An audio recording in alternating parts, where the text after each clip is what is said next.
ओम शांति। पुरुषोत्तम मास जो हर 3 वर्ष के बाद आता है,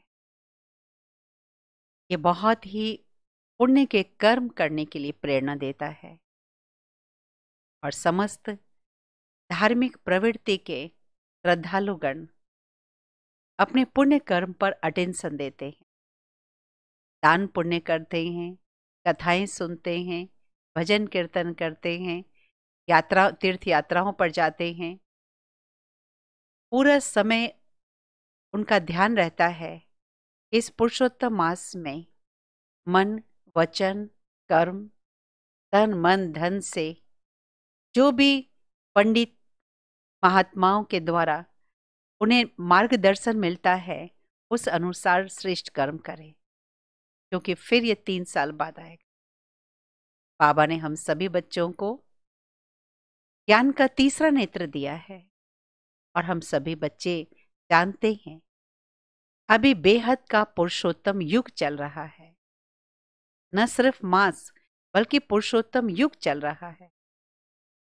जैसे 2 मास के बीच का संगम एक्स्ट्रा मास होता है, अभी कलयुग और सतयुग 2 युग के बीच का संगम पुरुषोत्तम युग चल रहा है, जिसके प्रत्यक्ष निशानियां हम सभी देख रहे हैं।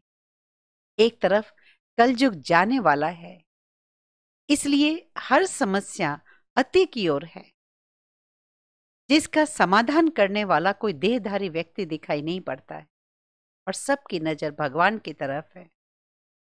और परमात्मा स्वयं आकर के साधारण मानवीय तन प्रजापिता ब्रह्मा बाबा द्वारा इस सभी ज्ञान की बातों का स्पष्टीकरण दे रहे हैं और फिर से पुरुषोत्तम बना रहे हैं कनिष्ठ मनुष्य आत्माओं को। दूसरी तरफ सत्युगी दुनिया के नजारे आप सभी अनुभव करते हैं कि पिछले कुछ वर्षों में लोगों का अध्यात्म की ओर झुकाव बढ़ा है।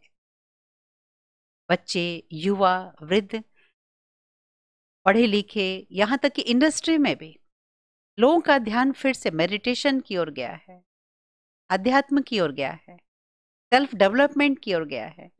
सॉफ्ट स्किल डेवलपमेंट की ट्रेनिंग प्रोग्राम भी होते हैं वहां पर। कुल मिलाकर कहें कि ये पुरुषोत्तम युग चल रहा है। ज्ञान सागर परमपिता परमात्मा शिव बाबा, जो पतित पावन भी है, आकर आत्माओं को फिर से, जो मर्यादा विहीन हो गई थी, उन्हें फिर से मर्यादा पुरुषोत्तम बनाने का दिव्य ज्ञान दे रहे हैं और सहज राजयोग के द्वारा दिव्य शक्तियां भी दे रहे हैं।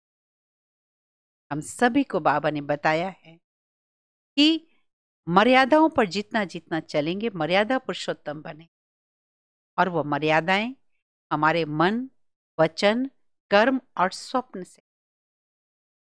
मर्यादाओं का विस्तार बहुत है, लेकिन आइए प्रतिदिन की मुरली से कुछ हम मनन चिंतन करें और जिन मर्यादाओं पर हम पहले से चल रहे हैं और विशेष ध्यान देकर और अपने कदम मजबूत बनाएं। आज 22 तारीख, जिसमें बाबा ने प्रतिज्ञा की याद दिलाई है। यह हमारी ईश्वरीय मर्यादा है, जहां दृढ़ता है वहां सफलता है।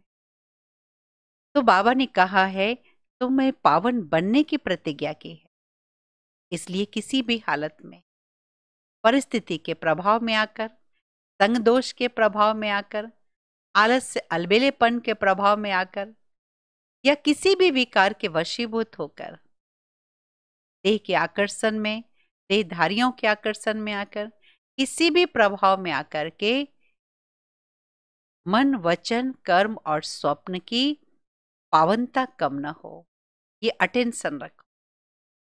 बाबा ने कहा है कोई विपरीत परिस्थिति, विपरीत व्यवहार वाले लोग आवे, आत्माएं आवे, तो भी उनके प्रति शुभ भावना, शुभकामना रखना ही है, देना ही देना है। शिव बाबा भी दाता है, हमारे दैवी पूर्वज देवी देवताएं भी दाता है। हमें देना सिखलाया है सभी ने। बाबा दया देना फिर से सिखला रहे हैं। कुछ भी हो, हमें शुभकामना, शुभ भावना देनी ही है।